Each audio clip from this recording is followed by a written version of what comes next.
दोस्तों आज की इस वीडियो में हम बात करेंगे कि पैन कार्ड को आधार कार्ड से कैसे क्या लिंक करना है। गवर्नमेंट का जो अल्टीमेटम था, जो लास्ट डेट थी, वो तो कंप्लीट हो चुकी है। तो कंप्लीट हो जाने के बाद हमें कैसे क्या ऑनलाइन जो पैन कार्ड है उसको आधार कार्ड से कैसे क्या लिंक करेंगे और कैसे क्या हमें ऑनलाइन उसकी फ़ी करना होती है और फ़ी करने के बाद मुझे क्या प्रोसेस करना है, ये सारा मैं आपको लाइव दिखाने वाला हूँ। तो उसके पहले अगर आप मेरे चैनल पर पहली बार आए तो चैनल को सब्सक्राइब जरूर करें और बेल नोटिफिकेशन को दबाना ना भूलें। तो चलते हैं डेस्कटॉप स्क्रीन पर और देख लेते हैं कि हमें आधार कार्ड को पैन कार्ड से कैसे क्या लिंक करना है। पैन कार्ड को आधार कार्ड से लिंक करने के लिए सबसे पहले मैं क्रोम ब्राउजर को ओपन कर लूंगा। क्रोम ब्राउजर जैसे ही ओपन हो जाता है तो मुझे यहाँ पर लिखना है ई फिलिंग। दोस्तों मैं जैसे ही लिखता हूँ ई फाइलिंग तो यहाँ पर लिंक्स आ जाती है, ई फाइलिंग लॉगिन। तो मैं किस पे भी क्लिक कर दूंगा तो ई फाइलिंग साइट मेरे सामने यहाँ पर आ जाती है incometax.gov.in। तो मैं इस पे क्लिक कर दूंगा। जैसे ही मैं इस पे क्लिक करता हूँ तो वेबसाइट का पेज है मेरे सामने ओपन हो जाता है। अब यहाँ पर लिंक आधार स्टेटस जो है वो यहाँ पर दिया हुआ है। इसके थ्रू मैं मेरा जो आधार कार्ड पैन कार्ड से लिंक है कि नहीं है उसको मैं यहाँ से देख सकता हूँ। उसके बाद अगर आप आधार कार्ड को पैन कार्ड से लिंक करना चाह रहे हैं तो लिंक आधार का ये ऑप्शन यहाँ पर दिया हुआ है। तो मैं इस पर क्लिक कर दूंगा। दोस्तों जैसे ही मैं इस पर क्लिक करता हूँ तो इंटरफेस मेरा चेंज होगा और कुछ इस टाइप का इंटरफेस आपको देखने को मिलेगा। अब यहाँ पर जो भी कंडीशन दी हुई है वो सारा यहाँ पर लिखा हुआ है। इसको आप 31 मार्च के बाद यानी 28 मार्च 2023 के बाद से अगर आप पैन कार्ड को आधार कार्ड से लिंक नहीं कर पाए तो आपका पैन कार्ड जो है वो इनऑपरेटिव हो चुका है। मैं इसको स्क्रॉल करके थोड़ा पैन नंबर डालना होगा जिसको आधार कार्ड से लिंक करना है। दोस्तों पैन नंबर डालने के बाद मुझे यहाँ अपना आधार नंबर डालना है और आधार नंबर डालने के बाद यहाँ से वैलिडेट कर देंगे। दोस्तों जैसे मैं वैलिडेट करता हूँ तो मेरे सामने ये पॉपअप आ जाता है और इसमें लिखा हुआ है कि पैन कार्ड को आधार कार्ड से लिंक करने की कितनी क्या फी है, वो सारा जो रूल्स रेगुलेशन है वो सारा यहाँ पर दिया हुआ है। तो मैं यहाँ पर कंटिन्यू टू पे थ्रू ई पे टैक्स से मैं क्लिक कर दूंगा। मैं जैसे क्लिक करता हूँ तो दोस्तों कुछ इस टाइप का इंटरफेस आपके सामने देखने को मिल जाएगा। अब मुझे यहाँ पर पैन कार्ड नंबर 2 बार डालना होगा, पहले यहाँ फिर यहाँ। उसके बाद यहाँ पर रजिस्टर्ड मोबाइल नंबर जो मेरा आधार कार्ड से लिंक होगा उस मोबाइल नंबर को यहाँ पर डालना होता है। तो मैं पैन कार्ड नंबर यहाँ पर डालकर दोस्तों जैसे ही मैं कंटिन्यू करता हूँ तो मेरे रजिस्टर्ड मोबाइल नंबर पर ओटीपी भेज दी जाती है। उस ओटीपी को मुझे यहाँ पर डालना होता है। ओटीपी डालने के बाद दोस्तों मैं यहाँ से कंटिन्यू कर दूंगा। दोस्तों जैसे मैं कंटिन्यू करता हूँ तो मेरा पॉपअप में लिखा हुआ रहता है कि you have successfully verified through mobile OTP, click continue to make a new payment. तो मैं यहाँ पर कंटिन्यू कर दूंगा। दोस्तों जैसे मैं कंटिन्यू करता हूँ तो इंटरफेस फिर से चेंज हो जाता है। गवर्नमेंट के नए रूल्स के अकॉर्डिंग इनकम टैक्स ऑप्शन को ही सिलेक्ट करना होगा, इसी में 1000 रुपए की फी कटेगी। अगर हम दूसरे किसी क्राइटेरिया में आते हैं तो हम तो ही इसको सिलेक्ट करेंगे, नहीं तो आप अगर नॉर्मल किसी क्राइटेरिया में नहीं आ रहे हैं तो इनकम टैक्स वाले क्राइटेरिया को यूज करना है। तो मैं दोस्तों यहाँ से प्रोसीड कर दूंगा। जैसे ही मैं प्रोसीड करता हूँ तो यहाँ असेसमेंट ईयर पूछने लग जाता है। तो दोस्तों असेसमेंट ईयर मुझे 2024-25 को ही सिलेक्ट करना होगा। भले ही आपका 23-24 चल रहा है लेकिन 24-25 ईयर असेसमेंट ईयर को सिलेक्ट करेंगे। असेसमेंट ईयर सिलेक्ट करने के बाद दोस्तों मुझे टाइप ऑफ पेमेंट को यहाँ पर मैं सिलेक्ट करूंगा। दोस्तों type of payments minor head में मैं सबसे नीचे जो अदर रिसिप्ट 500 है इसको सिलेक्ट कर लेंगे। इसको जैसे ही मैं सिलेक्ट करता हूँ तो कुछ इस टाइप से इंटरफेस आपको देखने को मिल जाएगा। सब टाइप ऑफ पेमेंट यहाँ पर दिखा रहा है, fee for delay in linking pan और आधार। तो मैं फी फॉर डिले पर क्लिक कर दूंगा यहाँ पर। अब दोस्तों यहाँ से मैं कंटिन्यू कर दूंगा। दोस्तों जैसे कंटिन्यू करते हैं तो इंटरफेस फिर से चेंज हो जाएगा और कुछ इस टाइप का इंटरफेस आपको देखने को मिलेगा।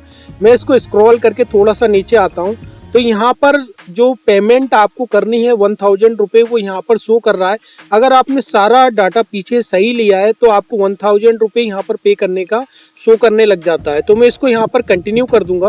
दोस्तों जैसे ही मैं कंटिन्यू करता हूँ तो इंटरफेस फिर से चेंज हो जाता है। अब मैं इसको स्क्रॉल करके थोड़ा सा नीचे आ जाता हूँ तो मैं यहाँ पर न्यू पेमेंट गेटवे का वाला ऑप्शन आ जाता है, किस पेमेंट हम किस टाइप से करना चाह रहे हैं। तो मैं नेट बैंकिंग के थ्रू करना चाह रहा हूँ। इसके अलावा डेबिट कार्ड, पे at bank counter, RTGS, NEFT और पेमेंट गेटवे इंक्लूडिंग यूपीआई के भी ऑप्शन यहाँ पर दिए हुए हैं। आप जिससे भी चाहें उसके थ्रू पेमेंट कर सकते हैं। आरटीजीएस का भी ऑप्शन यहाँ पर दिया हुआ है, पे एट बैंक काउंटर का भी ऑप्शन यहाँ पर दिया हुआ है। बैंक काउंटर में कैश, चेक और डिमांड ड्राफ्ट के थ्रू भी आप पेमेंट को कर सकते हैं।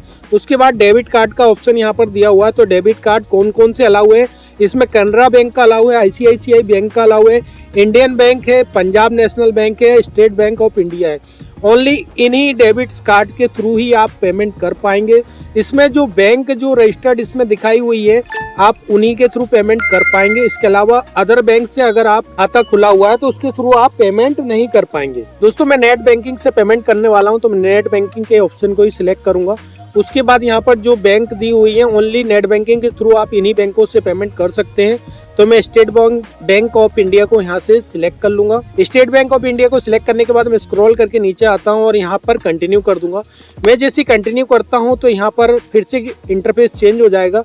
मैं इसको स्क्रॉल करके फिर से नीचे आऊँगा तो यहाँ पर सारी डिटेल्स जो है वो दी हुई है और इसका टैक्स का ब्रेकअप भी दिया हुआ है और पेमेंट मुझे कितना है वो भी सारा यहाँ पर दिया हुआ है। तो अब मुझे टोटल यहाँ पर 1000 रुपए की फीस लग रही है, तो मैं यहाँ पर पे नाउ पर क्लिक कर दूंगा। मैं जैसे पे नाउ पर क्लिक करता हूँ तो टर्म्स एंड कंडीशन वाला पॉपअप आ जाता है। मैं इसको स्क्रॉल करके थोड़ा सा नीचे आऊंगा और यहाँ पर आई एग्री पर टिक कर दूंगा। मैं जैसे आई एग्री पर टिक करता हूँ तो सबमिट टू बैंक पर यहाँ पर ऑप्शन ओपन हो जाता है। मैं इस पर क्लिक कर दूंगा। दोस्तों अब मैं पेमेंट गेटवे पे आ चुका हूँ। यहाँ पर मुझे लॉगिन आईडी और पासवर्ड को अपना डालना होगा और उसके बाद मैं यहाँ पर लॉगिन कर दूंगा। मैं जैसे ही लॉगिन करता हूँ तो यहाँ से मुझे मेरा बैंक अकाउंट को सिलेक्ट करना होगा। उसके बाद मैं स्क्रॉल करके थोड़ा सा नीचे आता हूँ तो यहाँ पर मुझे कंफर्म करना होता है। मैं जैसे ही कंफर्म करता हूँ तो मेरे रजिस्टर्ड मोबाइल नंबर पर ओटीपी भेज दी जाती है। उस ओटीपी को मुझे यहाँ पर डालना होगा। ओटीपी डालने के बाद मैं यहाँ पर कंफर्म कर दूंगा। दोस्तों जैसे ही मैं कंफर्म करता हूँ तो योर पेमेंट वाज सक्सेसफुल का मैसेज यहाँ पर आ जाता है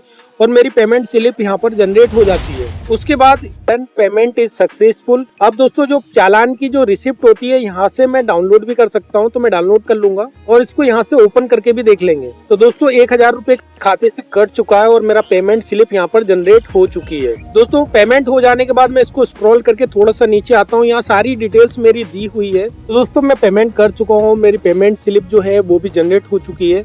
उसके बाद दोस्तों अब मुझे फिर से अपने होम पेज पर जाना होता है। अब मैं लिंक आधार जो स्टेटस है मैं इस पे क्लिक कर दूंगा। मैं इस पे जैसे ही क्लिक करता हूँ दोस्तों तो मुझे होता है, तो अब मैं पैन कार्ड नंबर डाल दूंगा। उसके बाद मैं आधार संख्या यहाँ पर डाल दूंगा। अपनी आधार संख्या डालने के बाद व्यू लिंक आधार स्टेटस में यहाँ पे क्लिक कर दूंगा।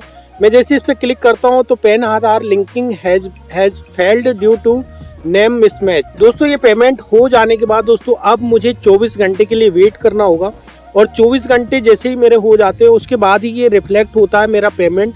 तुरंत आपका पैन कार्ड जो है वो आधार कार्ड से लिंक नहीं होता है। तो दोस्तों आपको 24 घंटे वेट करना होगा और 24 घंटे बाद ही में इसको वापस देख सकते हैं कि मेरा पैन कार्ड आधार कार्ड से लिंक हुआ है कि नहीं हुआ है। और 24 घंटे बाद दोस्तों आप यहाँ पर फिर से ई फीलिंग के दोस्तों पैन कार्ड को आधार कार्ड से लिंक करने के लिए मैंने जो पेमेंट किया था अब मेरे 24 घंटे हो चुके हैं। तो जब मेरे 24 घंटे हो जाते हैं तो मुझे पेमेंट को फिर से वेरीफाई करना होता है। तो जब तक मैं वेरीफाई नहीं करूंगा तब तक मेरी पैन कार्ड को आधार कार्ड से लिंक करने की जो प्रोसेस होती है वो एक्सेप्ट नहीं होती है। तो इसको वेरीफाई करने के लिए सबसे पहले मुझे लिंक आधार वाला जो ये ऑप्शन है इस पे मैं फिर से क्लिक कर दूंगा। दोस्तों जैसे मैं इस पे क्लिक करता हूँ तो इंटरफेस फिर से चेंज होता है और कुछ इस टाइप का इंटरफेस आपको देखने को मिलेगा जो स्टार्टिंग में आपको देखने को मिला था। उसके बाद मुझे पैन कार्ड और आधार कार्ड नंबर यहाँ पर डालना होता है। तो मैं यहाँ पर पैन कार्ड आधार नंबर डालूंगा और उसके बाद मुझे यहाँ पर जो वैलिडेट का ऑप्शन दिया हुआ है मैं इस पे क्लिक कर दूंगा। जैसे ही मैं वैलिडेट करता हूँ तो एक पॉपअप मेरे सामने ओपन हो जाता है। इसमें लिखा है कि आपका पेमेंट वेरीफाइड हो गया है और पैन आधार के लिंक करने के लिए कंटिन्यू करें और मेरी पेमेंट डेट तथा पेमेंट अमाउंट इसमें शो करता है। तो मैं इसे कंटिन्यू कर दूंगा। जैसे ही मैं कंटिन्यू करता हूं तो मैं लिंक आधार वाले पेज पर आ जाता हूं और अब मुझे यहां पर अपना नाम जो आधार कार्ड पे है जैसा एज इट इज वो मुझे यहां पर डालना होता है। उसके बाद मेरे आधार कार्ड में जो रजिस्टर्ड मोबाइल नंबर है उसको मुझे यहाँ पर डालना होता है। उसके बाद 2 डिक्लेरेशन दिए हुए हैं, दोनों डिक्लेरेशन पर मैं टिक कर दूंगा और टिक करने के बाद मुझे लिंक आधार पर मैं क्लिक कर दूंगा। मैं जैसे ही लिंक आधार पर क्लिक करता हूँ तो मेरे रजिस्टर्ड नंबर पर एक ओटीपी भेज दी जाती है। ये 6 डिजिट ओटीपी होती है, उसे मुझे यहाँ पर डालना होता है। ओटीपी डालने के बाद मैं वैलिडेट कर दूंगा। मैं जैसे ही वैलिडेट करता हूं तो मेरे सामने फिर से एक पॉपअप आ जाता है और इसमें लिखा होता है कि आपके पैन आधार की लिंकिंग की जो रिक्वेस्ट होती है वो एक्सेप्ट कर लिया गया और इसे वैलिडेशन के लिए भेज दिया गया है और इसे आप 48 घंटे बाद लिंक आधार स्टेटस से चेक कर लें। तो मैं इसे ओके कर दूंगा और इस प्रकार मेरे पैन आधार को लिंक करने की जो प्रोसेस होती है वो कंप्लीट हो जाए। दोस्तों आज के इस वीडियो में हमने आधार कार्ड को पैन कार्ड से लिंक करना सीखा। स्टेप बाय स्टेप मैंने आपको सारी चीजें बताई हैं। अगर मेरे बताने का तरीका अगर आपको अच्छा लगता है तो चैनल को सब्सक्राइब जरूर करें और लाइक करें, कमेंट करें और शेयर करें। और इसी के साथ अगर आपका जो पैन कार्ड है वो खो गया है और पैन कार्ड खो जाने के बाद आपके पास पैन कार्ड नंबर नहीं है, और पैन कार्ड नंबर मुझे कैसे क्या मिलेगा और कैसे क्या मैं पैन कार्ड के लिए दोबारा रीप्रिंट के लिए कैसे क्या अप्लाई करूँगा, तो मेरे इस वीडियो को जरूर देखें।